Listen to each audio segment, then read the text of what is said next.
Hi, this is Miss Jerri with Life on the Road Recruiting. Hey, in this video, I'm going to do some terminology, okay? I'm going to give you terminology that the DOT uses with regards to the Drug and Alcohol Clearinghouse, and I'm going to give you the language that's used in the industry, like what real people say, okay? So I'm going to give you the DOT terminology, the correct language that the DOT and Fmcsa uses, and I'm going to give you the language and lingo that's used in reality, okay? Let's go.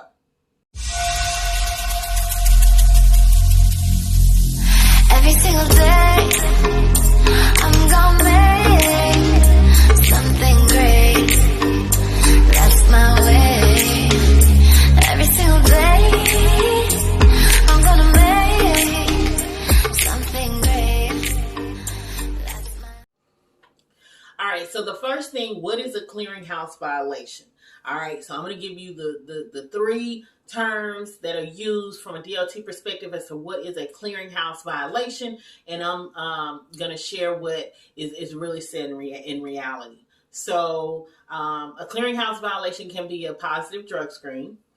What that means is you failed a drug test, okay? You peed in a cup and you failed. Positive drug screen. Another violation in the clearinghouse that you would get is a drug and alcohol refusal.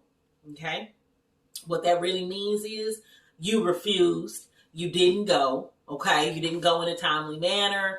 Another way of a refusal is, and a lot of people don't know this, is if you get to the drug testing facility, you check in, you step outside to make a phone call, and your name is called, or you go smoke a cigarette and your name is called, that's a refusal, okay? So you essentially refused to take the drug screen.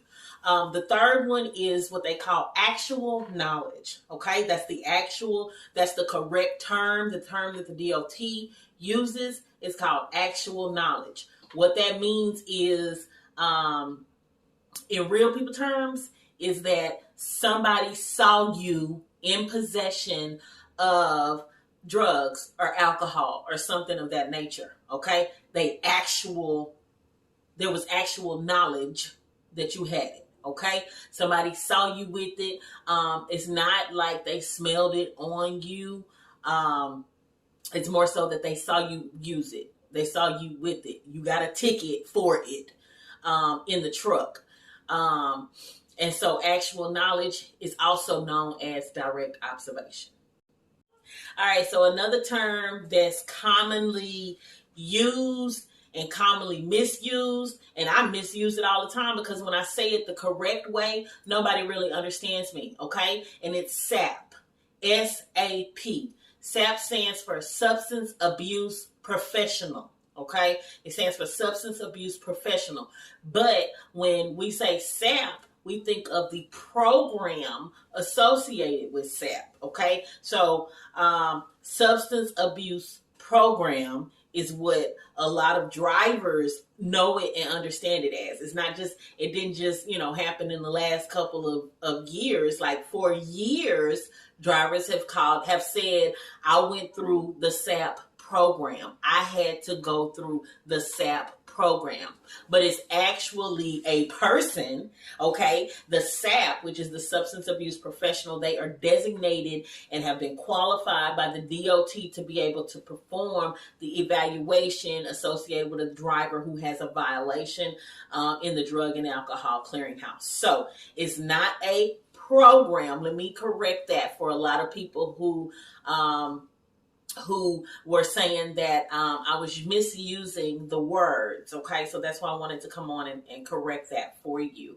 But I'm not misusing the words. I'm speaking the language that the drivers understand, okay? So from now that I got that out the way, I'm still going to call it a SAP program. It's still a SAP program. My drivers really understand me when I say that. So that's what it will always be, is a SAP program. You had to go through the Substance Abuse program. You had to be seen by a substance abuse professional before you could go back to performing safety sensitive functions. Okay, it's a whole word. I didn't make it up. It's been used for years in this industry. Okay, the other word is the other definition that I want to share is return to duty. Okay, return to duty. What that means in FMCSA language is, it's a process, and that's essentially what it is. It's a process that drivers have to go through, okay, before they can go back to performing safety-sensitive functions. They have to go through this return to duty process. What it means in reality is you can't drive the truck, okay? You cannot drive the truck. You're prohibited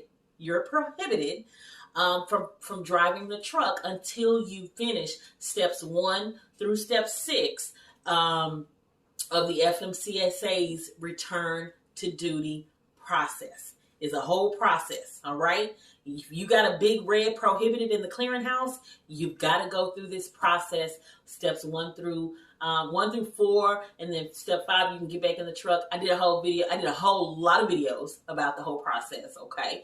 But I wanted to share that terminology, return to duty. It's a driver that's had a violation in the clearinghouse, and they can't get back in the truck until they've done this, and this, as required by the FMCSA and DOT. All right. So those are the terminologies that I wanted to share with y'all, because I just needed to set the record straight that I'm not crazy, okay? I know the terms, but I know the language that the drivers speak. I know the language that the drivers understand, and so that's why I say SAP program, okay? SAP program, because the drivers understand that more than they understand the whole return to duty process or substance abuse professional and all those other things. You have to go through the SAP program before you can step foot inside the truck again. Okay, so I wanted to share that with y'all. If you have any questions about anything, or if you need me to clarify anything further, definitely drop it in the comments. Again, I'm not designated by the DOT, so I can speak whatever language that I want to speak, which is the language that the drivers understand. Okay. Again, if you need clarification further, don't hesitate to put a comment in the description box. Put a comment down there, and I'll answer your question just as soon as I can get back to you. All right, y'all have a good one. Enjoy your day. It's Ms. Jerri with Life on the Road Recruiting, and I'm signing out.